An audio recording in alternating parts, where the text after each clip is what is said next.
Hey everybody. Okay, so today's Thursday, right? So today we begin with our new chapter 3, okay? And it's about representing, counting, and writing numbers from number 6 to number 9, okay?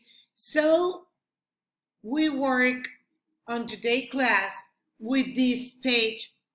So in number 1, you have to circle or all the cards that has 3 counters, okay?